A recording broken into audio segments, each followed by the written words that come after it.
오늘도 함께 주의 말씀을 나눌 수 있어서 행복하고 감사합니다. 우리 함께 주님 앞에 나아가도록 합시다. 네, 우리나라의 세종은 대단한 왕이었죠. 세종대왕. 한글도 창제하시고 너무 좋은 왕입니다. 세종이 이렇게 조선을 위해서 많은 일들을 했고 귀한 일들을 했습니다. 그런데 세종대왕이 일을 이렇게 딱 벌리면 그 일을 뒤치다꺼리 하는 아들이 있었습니다. 그 아들 이름이 문종입니다. 이 문종을 보면 참 아버지의 뒤에서 참 잘 일을 했던 것을 우리는 알 수 있습니다. 그런데 이제 이 세종이 이 세자인 문종을 위해서 이제 세자빈을 이렇게 정해야 되지 않습니까? 그 세자빈으로 누굴 정했냐면 희빈 김씨라고 이렇게 정했습니다. 그런데 이 문종은 이미 이 세자빈 말고 효동이라는 궁녀를 사랑했었습니다. 그래서 어떻게 했냐면 이 희빈 김씨가 미신을 믿었는데 어떤 미신을 믿었냐면 이 문종이 좋아하는 여자의 신발을 훔쳐서 그 신발 뒷굽을 태워가지고 그 죄를 술에 섞어서 문종이 마시면 자기를 사랑하게 된다는 이런 미신을 믿었습니다. 그래서 열심히 그 효동의 그 신발을 훔쳐가지고 뒷굽을 잘라가지고 불을 태우고 술을 딱 담아서 갖다 주려고 하는데 걸려버린 겁니다. 여러분 그거 마셨으면 문종은 아마 암에 걸려서 죽었을 겁니다. 그래서 걸려서 이게 실패했는데 희빈 김씨가 계속 그 문종의 마음을 얻기 위해서 수많은 연구를 하면서 여러 가지 미신의 접근들을 했었습니다. 그런데 하나같이 다 실패하고요. 거의 다 세종과 그 소현 왕후에게 걸려서 결국에는 그 궁에서 쫓겨나게 됩니다. 여러분 이런 이야기 들으면 참 재밌지 않습니까? 희빈 김씨는 가지고 있는 믿음이 있었어요. 그 믿음이 뭐냐면 미신이었습니다. 여러분 이 희빈 김씨의 문제는 뭡니까? 믿음의 크기의 문제입니까? 아니면 믿음의 대상의 문제입니까? 이 희빈 김씨의 문제는 믿음의 사이즈의 문제가 아니라 믿음의 대상의 문제였습니다. 여러분 우리는 무엇인가를 믿으며 살아갈 때 믿으면 안 될 것을 믿고 사는 것이 참 많이 있습니다. 예를 들면 수능을 공부 안 하는 아이에게 너 수능 공부 안 하고 나중에 뭐 먹고 살 거야. 여러분 저는 수능을 전혀 공부를 안 했지만 지금 너무 잘 먹고 잘 살아서 90kg에 가까운 몸무게를 유지하고 있습니다. 여러분 수능과 먹고 사는 문제는 조금 연결은 있습니다. 그렇지만 여러분 이것으로 인생을 평가할 수 있는 것은 아니라는 것이죠. 여러분 이 땅은 믿을 수 없는 미신을 소개하면서 그것을 믿으라고 이야기하고 그 믿음대로 살기를 이야기하고 있습니다. 성경에 보면 미신 중에 미신이 있습니다. 그게 뭐냐면 베데스다라는 연못입니다. 그 베데스다라는 연못에 천사가 내려와서 물을 딱 움직이게 하면 거기에 처음 들어가는 사람에게 기쁨과 자유와 치료를 준다고 믿었습니다. 그런데 그 물에 들어갈 수 있는 가장 첫 번째 사람은 누구겠습니까? 다리를 못 쓰는 사람이겠습니까? 아니면 감기 걸린 사람이겠습니까? 예, 다리를 못 쓰는 사람은 1번으로 들어가기 힘듭니다. 결국에는 1등으로 들어가는 사람은 그냥 약간 아픈 사람. 예를 들면 한결이가 감기 걸렸다. 그러면 물 딱 동하는 거 보면 한결아 뛰어! 이러면 한결이는 정말 미친 듯이 뜁니다. 여러분 그러면 한결이가 낫습니다. 결국에는 아픈 자들은 못 낫는 연못이 베데스다입니다. 그래서 이 베데스다가 자비의 집인데 이 히브리어를 그대로 해석하면 자비의 집이라는 뜻인데 이 자비의 집이 누구에게 자비를 베푸는 겁니까? 1등하는 사람. 여러분 이게 미신이죠.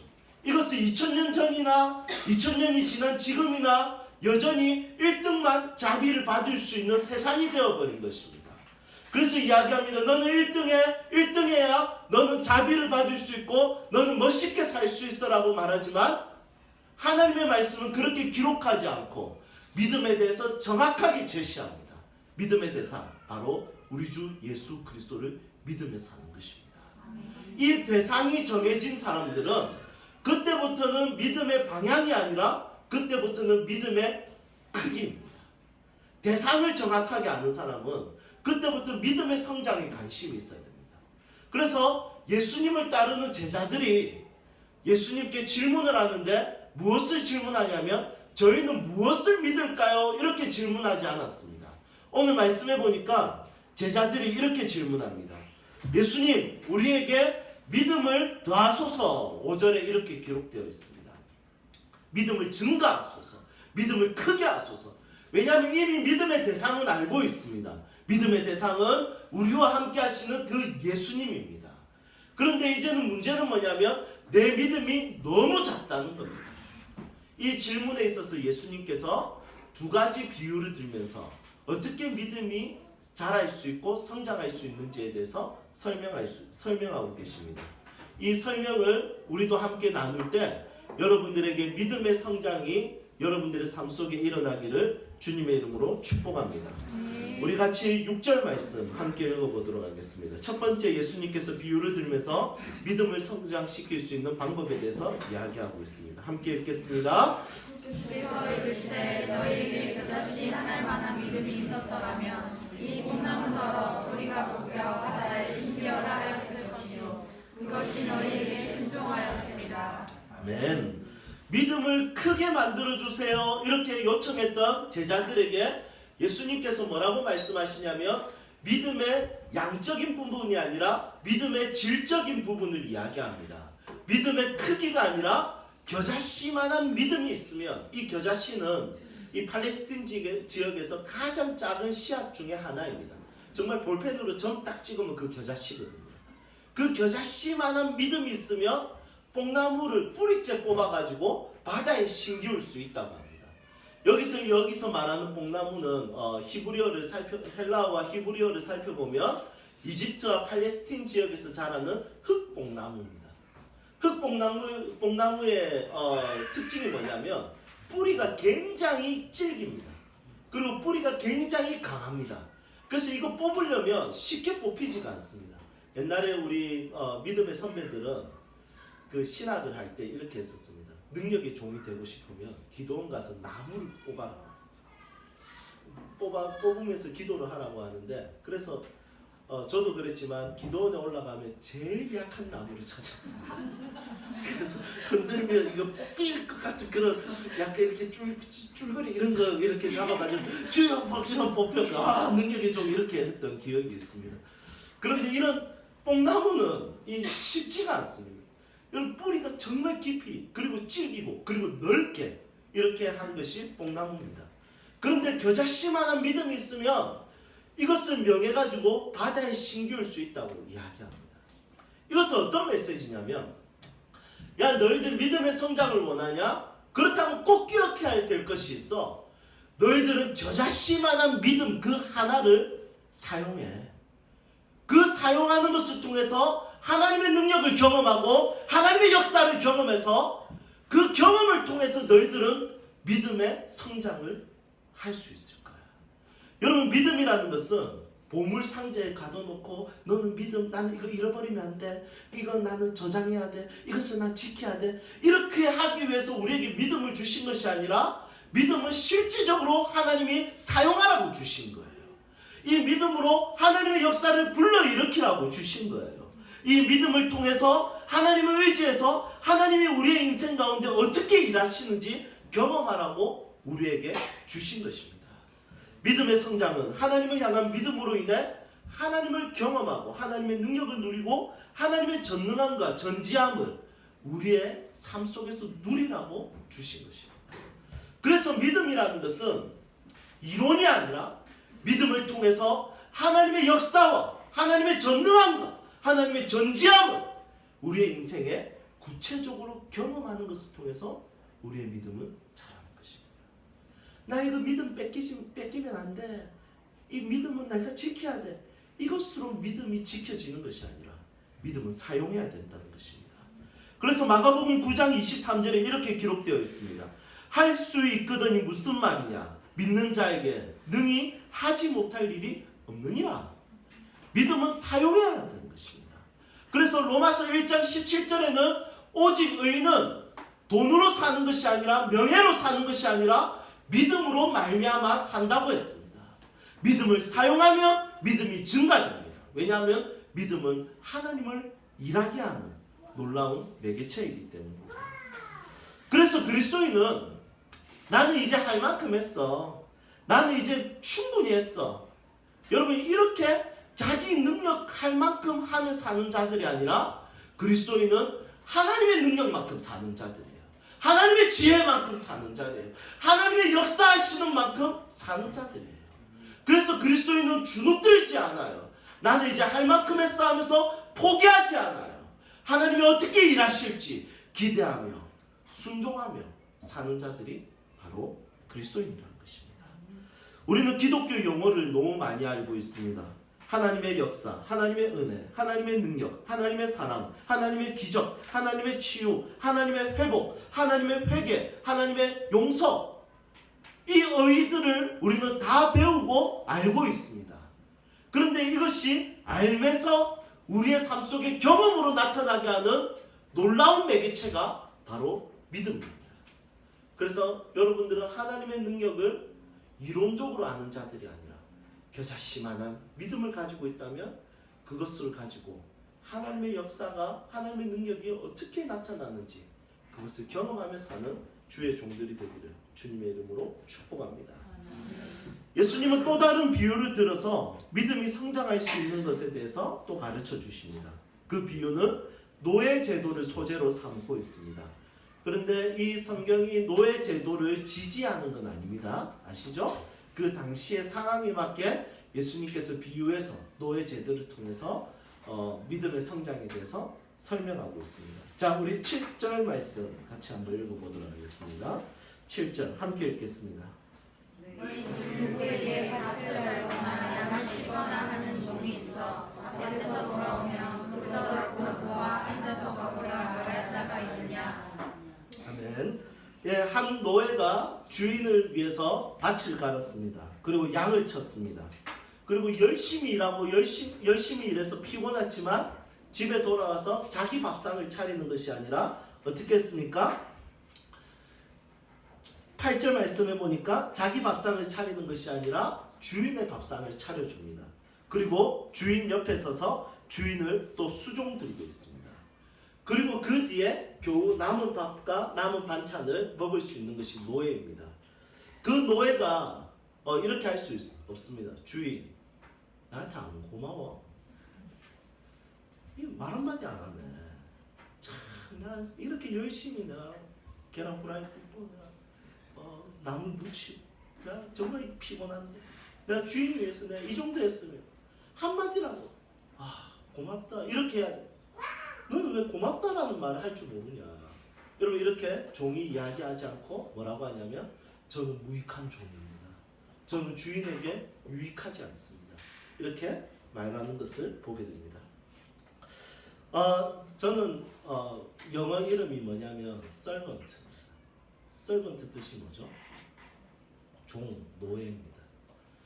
그래서 호주에 갔을 때 외국 사람이 저에게 What's your name? 물어봤을 때 My name is servant 이러니까 뭐 이리 놀래더라.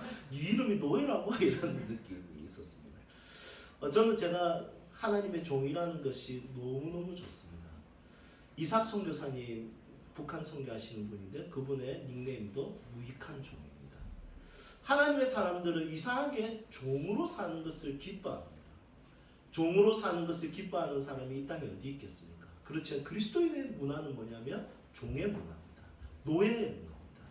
하나님이 말씀하시면 그것대로 살아가는 것을 기뻐하는 사람들이 바로 그리스도인이라는 것입니다. 믿음의 성장은 특별한 사명을 가지는 것처럼 보입니다. 하지만 믿음의 성장은 특별하고 정말 놀라운 능력 있는 그런 사명을 이루는 것이 하나님의 사명이 아니라 정말 이 종처럼 일상적인 정말 반복적인 습관적인 매일매일 밥 갈겠죠, 양 치겠죠, 그리고 음식 차려주겠죠, 그리고 수종 들겠죠, 또 그 다음날 또 밥 갈겠죠, 또 양 치겠죠, 또 수종 들겠죠. 이런 일상적인 반복적이고 습관적인 이 일로 인해서 하나님의 사명은 감당되어질 수 있다는 것입니다. 이것이 바로 노예입니다. 꼭 감정이 없는 사람처럼 꼭 똑같은 삶을 반복해서 하는 것이 노예 같은 삶입니다. 제가 섬겼던 교회 집사님은 초등부 총무로 30년 동안 봉사하신 분이 계십니다. 이분은 맨날 애들 위해서 풍선 아트 만들어주고 연세가 60이 넘으셨고 딸이 시집을 갔는데 그냥 초등부 총무로 있는 걸 너무너무 좋아하십니다. 자기의 부르심은 이 초등학생들이 잘 자라는 일에 있어서 쓰임 받는 겁니다. 그래서 이름도 없이 빛도 없이 30년 동안 그렇게 사역을 하는 모습을 보았습니다. 어떤 권사님은 500명이 되는 교인의 주방에서 26년 동안 봉사하신 분이 계십니다. 이름도 없이 빛도 없이 주방에서 26년 동안 봉사하신 하나님의 권사님이 계십니다. 어떤 장로님은 주차위원만 20년 넘게 하신 분이 계십니다. 알고 보니 대학 교수님이셨습니다. 작년에 한 교회 청소년부 부장 집사님을 만났거든요. 이 집사님은 중고등부 학생들은 내 새끼라고 이야기합니다. 어느 날은 담임 목사님에게 내일 우리 중고등부 아이들이 새벽기도 나오면 우리 아이들 안수기도 해주십시오. 그래서 그 저녁에 애들한테 내일 목사님이 안수기도 해준다는데 내 새끼들은 내일은 꼭 같이 예배드려서 안수기도 받자. 그렇게 해가지고 애들 오면 막 펑펑 울면서 내 새끼들 안수 받는다 뭐 이러면서 축복한다 이런 거 즐거워하시는 분입니다. 이분은 일주일에 학교 앞에 전도를 3번을 나가십니다. 그리고 이분이 2-3년 동안 사용한 햄버거 값이 여러분 놀라지 마십시오. 1억 원을 햄버거 값으로 아이들 위해서 사용했답니다. 놀랍지 않습니까? 아깝지 않습니까 집사님? 이랬더니 뭐라고 하시냐면 너무 즐겁다. 그 돈은 어디서 났습니까? 하나님이 주셨다. 그리고 하나님이 더 채워주실 것을 기대하고 있다.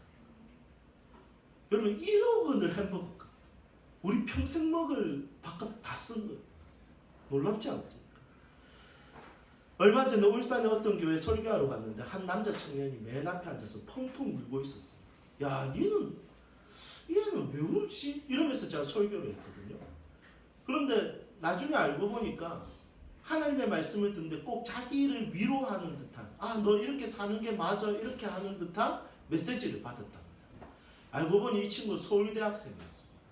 알고 보니 이 친구는 매 주일마다 교회를 위해서 서울에서 내려오는 형제였습니다. 알고 보니까 이 친구는 그 주변에 독거노인 3가정을 매주마다 찾아가서 쌀 주고 돈 주고 그리고 먹을 거 주고 그리고 친구가 되어주는 삶을 살고 있었습니다. 알고 보니까 초등학교 선생님이었습니다. 이 초등부 선생님. 이거 하기 위해서 서울대 4년 동안 여러분 부산 울산까지 왔다 갔다 하는 그 사람의 이야기를 들어본 적이 있습니다. 조지 히필드의 고백처럼 예수님이 살려주신 우리의 인생 녹슬어 없어지기보다 닳아서 없어지기를 원합니다. 여러분 이 고백처럼 우리의 삶이 하나님이 맡겨주신 정말 일상적이고 보잘것없어 보이고 습관적으로 섬길 수밖에 없는 이 사역을 위해서 내 삶을 드릴 수 있다는 것은 너무나도 행복한 일이며 감사한 일입니다. 여러분 이 땅은 시간 빈곤자들입니다. 시간 거지들입니다. 돈이 있을지 모르겠지만 시간 드리는 것을 아까워하는 시대가 되어버렸습니다. 기도하는 시간을 아까워합니다. 말씀 읽는 시간을 아까워합니다. 하나님의 나라를 위해서 봉사하는 시간을 아까워합니다. 저 코 올리는 아이들 저 한 명 세우기 위해서 기도해주고 말씀 가르쳐주기 위해서 몸부림쳤던 믿음의 선배들의 삶의 역사는 없고 그저 내 인생, 그저 내 삶, 내 먹고 마시는 문제를 위해서 집중하는 인생을 사는 것을 보게 됩니다. 사랑하는 청년들이여, 주의 이름으로 축복합니다. 내가 먹고 마시는 것을 위해서 사는 인생이 아니라 주의 나라와 의를 위하여 내 삶을 기꺼이 드릴 수 있는 하나님의 사람으로 살 수 있기를 주님의 이름으로 축복하고 싶습니다. 여러분 후회하지 않습니다. 짐 엘리엇 선교사님, 하나님 나의 삶을 주께 드립니다. 나의 인생을 마음껏 소비하여 주옵소서. 오래 살지 않아도 괜찮습니다. 예수님처럼 사랑하며 살게 해주십시오. 여러분 그렇게 고백했습니다. 특별해 보이지도 않습니다. 드라마틱한 일이 일어나는 것 같지도 않습니다. 다람쥐 쳇바퀴 도는 것처럼 우리는 오늘도 주일이 와서 그냥 아이들 만나고 봉사하고 이렇게 하는 것 같습니다. 하지만 그 작은 일이 하나님의 나라를 이루는데 반드시 필요한 사역이라는 것입니다. 저는 오늘도 주일입니다. 저는 오늘도 설교해야 됩니다. 여러분 어떻게 보면 너무너무 힘든 사역이라는 생각이 듭니다. 참 어떤 설교를 해야 되냐, 이게 정말 머리를 너무 아프게 합니다. 그런데 어제 말씀을 준비하면서 깨달았습니다. 이 반복적이고 이 습관적인 이 설교 사역을 통해서 하나님은 하나님의 뜻을 이루시구나. 여러분들의 인생에 지금 습관적이고 반복적으로 섬기는 자리가 있습니까? 그 자리는 보면 무료한 것 같고 의미 없는 것 같아 보이지만 하나님이 일하시는 시간입니다. 우리의 믿음의 성장은 그 일상 같은 자리에서 성실하게 감당할 때 우리의 믿음의 성장이 일어난다는 것입니다. 여러분들이 그리스도인 부모로 잘 살 필요가 있습니다. 왜냐하면 그리스도인 부모로 사는 것은 이벤트적인 부모가 아니라 일상적인 부모입니다. 오늘 기저귀 갈아주는 건 내일 또 갈아줘야 됩니다. 오늘 밥 차려주는 건 내일 또 밥 차려줘야 됩니다. 너무너무 일상적이고 반복적인 일이지만 그리스도인으로서 웃으면서 하고 기쁨을 유지하면서 하고 평안 가운데 그 일을 한다면 그것은 하나님의 놀라운 사역이라는 것입니다. 그리스도인으로 직장인으로 사는 것 일상적인 것입니다. 하지만 그것은 하나님이 일하시는 자리입니다. 그리스도인으로 학생으로 사는 것, 미소를 유지하며 그리스도의 손과 발이 되어서 사는 것, 여러분 그것이 하나님의 사람으로 사는 방식입니다. 그리고 하나님의 나라를 위하여 교회와 선교를 위해서 꾸준하게 자신의 삶을 드리고 있는 영역이 있다면 그것을 통해서 하나님은 그것 가운데 생명을 살리고 사람을 살리는 놀라운 일들이 일어난다는 것입니다.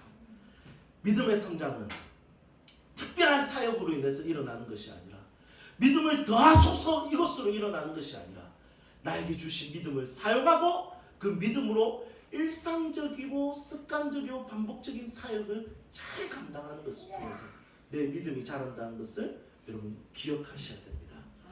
이제 말씀을 정리하겠습니다. 제 후배 중에 박갑수 전도사님이라고 계십니다. 신대원 후배인데 이 친구는 5살 때 다리에 화상을 입었습니다. 그런데 병원에서는 다리를 잘라야 된다고 했는데 그 일 때문에 이 친구가 교회에 가게 되고 교회에서 기도하고 기도원에서 기도하다가 그 다리를 자르지 않아도 되게 되었습니다. 물론 쩔뚝쩔뚝 거려야 됐습니다. 그런데 이 부작용이 고등학교 때 일어났는데 고등학교 때 다리가 퉁퉁 붓고 병원에서는 잘라야 된다고 이야기했습니다. 그래서 이 박갑수 전도사님께서 그 의사에게 했던 말 제가 그대로 해보겠습니다. 이 다리는 하나님이 살려주신 거라서 절대로 못 자릅니다. 수술해 주십시오. 그래서 수술했는데 그 다리 아직까지 사용하고 있습니다.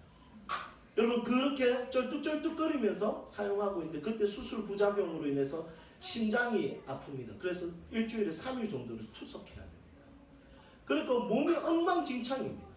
이제 신대원 3학년이 되어서 사역을 나가기 위해서 교회를 찾아갔는데 이력서를 먼저 넣거든요. 이력서를 넣고 교회에서 면접을 보겠다 하면 이제 찾아갑니다. 이력서를 보니까 열심히 할 것 같아서 불렀습니다. 불러서 목양실에 딱 들어갔는데 얘의 걸음이 어떻습니까? 쩔뚝쩔뚝 거리는 걸 딱 보니까 목사님들의 표정이 딱 바뀌는 거예요. 저희 교회랑은 맞지 않네요. 이렇게 딱 돌리고. 사실은 세상과 교회가 별로 다를 게 없습니다. 그런데 이해가 되는 것은 지도자를 뽑는 일이기 때문에 충분히 조금 이해가 됩니다. 하지만 교회는 조금 달라야 된다 생각합니다. 그래서 너무 상처가 컸습니다. 3년 동안 이력서를 넣었는데 자기를 받아주는 교회가 한 번도 없었어요. 이력서를 보면 통과합니다. 그런데 면접 보러 가면 불합격입니다. 얼마나 상처가 크겠습니까? 얼마 전에도 제가 잘 아는 교회에 이력서를 넣고 당에서는 통과를 시켰는데 그 담당 부서에서 거절했습니다. 여러분 너무너무 큰 상처를 받은 친구인데 3년 만에 한 교회에 이력서를 넣으면서 자기가 기도했습니다. 하나님 저는 불량품입니다. 하나님 저를 아무도 쓰려고 하지 않습니다. 대신 나를 쓰는 교회가 있다면 제 생명을 드리겠습니다. 나를 기꺼이 사용해 주십시오. 그렇게 기도하고 이력서를 넣었는데 그 목사님이 오라고. 그 가서 목사님 만났는데 그 목사님이 뭐라고 하냐면 우리 교회에서 함께 사역합시다.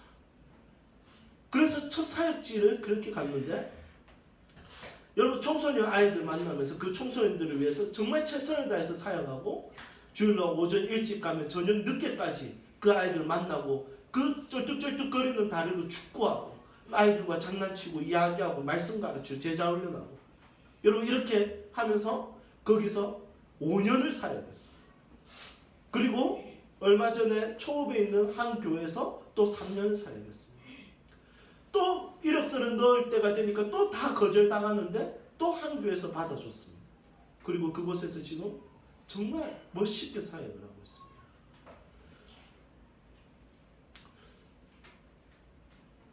여러분 불량품은 그 친구만 불량품일까요?